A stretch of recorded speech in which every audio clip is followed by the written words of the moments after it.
બનાસકાંઠાના પાલનપુર ખાતે ચોરો બન્યા બેખૌફ।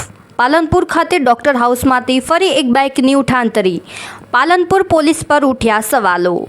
પાલનપુર ખાતે લાખો લોકો રોજિંદા પોતાના ધંધા રોજગાર માટે પોતાના વાહનો લઈને આવતા હોય છે, ત્યારે પાલનપુર ખાતે બાઇક ચોરોનો એટલો બધો ત્રાસ વધ્યો છે કે લોકો વાહનો પાર્કિંગ કરતા પણ ડરી રહ્યા છે।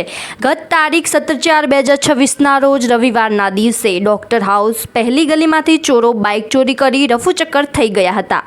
પાલનપુર ખાતે જાણે ચોરોને પોલીસનો કોઈ ડર જ ના હોય એવી રીતે બાઇક ચોરીનો એક બાદ એક અંજામ આપી રહ્યા છે। પાલનપુર ખાતે તમામ જગ્યાએ પોલીસ દ્વારા સીસીટીવી કેમેરાની સુવિધાઓ કરવામાં આવી હોવા છતાં પોલીસના હાથ ચોરો સુધી પહોંચવામાં નિષ્ફળ નીવડી રહ્યા છે। અગાઉ પણ 3/3/2026ના દિવસે ડોક્ટર હાઉસમાંથી એક ઈસમનું બાઇક ચોરાયું હતું।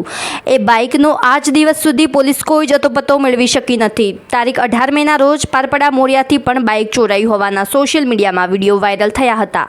જાણે ચોરોનો દિવસે ચોરી કરવાનું મોકળું મેદાન મળ્યું હોય એવી રીતે મોટી માત્રામાં ચોરો ચોરીને અંજામ આપી રહ્યા છે।